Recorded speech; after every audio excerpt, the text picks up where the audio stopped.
मंगलू के पास एक बंजर खेत था जहां पर वो अपने टमाटरों की खेती किया करता था। आसपास के सभी खेत बहुत अच्छे थे। उन खेतों में बहुत टमाटर की फसल हुआ करती थी। मंगलू की लाख मेहनत के बावजूद भी उसके खेत में बस गिने चुने थोड़े से टमाटर ही होते थे। मंगलू अपने खेत पर दिन रात मेहनत करता था, लेकिन उसकी मेहनत कभी भी रंग नहीं लाती थी।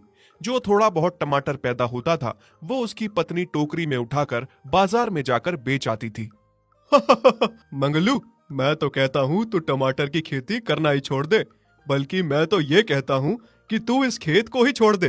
तेरा खेत तो एकदम बेकार बंजर खेत है। तू इसमें कुछ भी उगा ले, इसमें कोई फायदा नहीं होगा। मेरे खेत में देख, हर साल मैं लाखों का टमाटर बेचता हूँ। मेरे खेतों के टमाटर तो विदेशों में भी बिकते हैं, और मुझे नहीं लगता कि तुम 1000 रुपए में भी टमाटर उगा पाते होगे। ऐसा कर, ये काम छोड़कर कहीं मजदूरी करना शुरू कर दे, और अगर कहीं तेरे पास मजदूरी नहीं है तो मेरे खेत में जाकर मजदूरी किया कर। मैं तुझे 4 पैसे दिया करूंगा। नहीं नहीं भाई साहब, इसकी कोई जरूरत नहीं है। क्या पता समय रहते मेरा व्यापार भी ठीक हो जाए। उस आदमी की बातें मंगलू के दिल पर चोट कर जाती हैं। वो बहुत दुखी होकर घर आता है और अपनी पत्नी अनीता से सारी बात कहता है। अनीता, आज मुझे उस आदमी की बातें सीधा दिल पर चोट कर गई। मैं बहुत दुखी हो गया हूँ।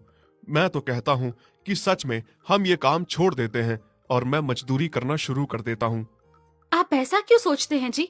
अगर आज हमारे बुरे दिन हैं, तो कल हमारे अच्छे दिन भी आ सकते हैं। आप ऐसे हार ना मानिए, और फिर मैं हूं ना आपके साथ। हम अपना कर्म करते जाएंगे और हमें फल की चिंता नहीं करनी चाहिए। आप खेत में अपना काम जारी रखिए। क्या पता ये बंजर जमीन एक दिन हमें बहुत कुछ दे जाए। अगले दिन फिर से मंगलू खेत चला गया और खेतों में मेहनत करने लगा। गरीबी के कारण मंगलू के पास ना तो कोई ट्रैक्टर था और ना ही कोई बैल थे जिन्हें जोत के वो अपने खेतों में फसल उगा सके। इसीलिए वो अपने हाथों से ही औजारों से मेहनत करता था। मंगलू और अनीता का एक बेटा किशन है जो बहुत ही नटखट और प्यारा है। माँ, आज मुझे छुट्टी है तो मैं पिताजी की मदद करने खेत चला जाऊं। अच्छा, तो तुम खेत जाना चाहते हो? ठीक है, रुको।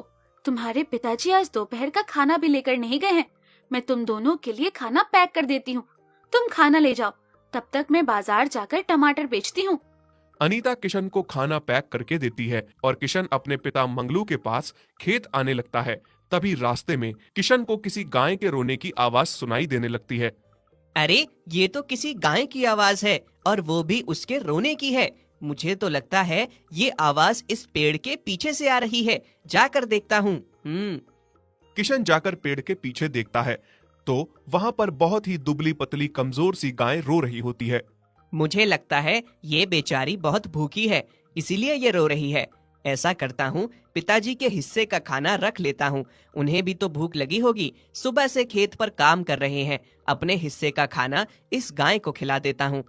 किशन अपने हिस्से की रोटी गाय को दे देता है और गाय उस रोटी को ऐसे खाती है जैसे वो सालों से भूखी हो। फिर किशन जैसे ही वहां से जाने लगता है तो पीछे मुड़कर देखता है कि वो गाय उसके पीछे पीछे आ रही है। अरे अरे गाय, तुम मेरे पीछे पीछे क्यों आ रही हो? जाओ, तुम अपने घर जाओ, मेरे पीछे पीछे मत आओ। किशन के लाख बार मना करने पर भी वो गाय उसी के पीछे पीछे चल पड़ती है। फिर मजबूर होकर किशन को उसे अपने साथ ले जाना पड़ता है। अरे किशन, ये तुम किसकी गाय अपने साथ ले आए हो? पिताजी, ये मुझे रास्ते में मिली, बहुत भूखी थी। मैंने इसे अपनी रोटी दी, तब से ये मेरे पीछे पीछे आ रही है। ऐसा लगता है बेचारा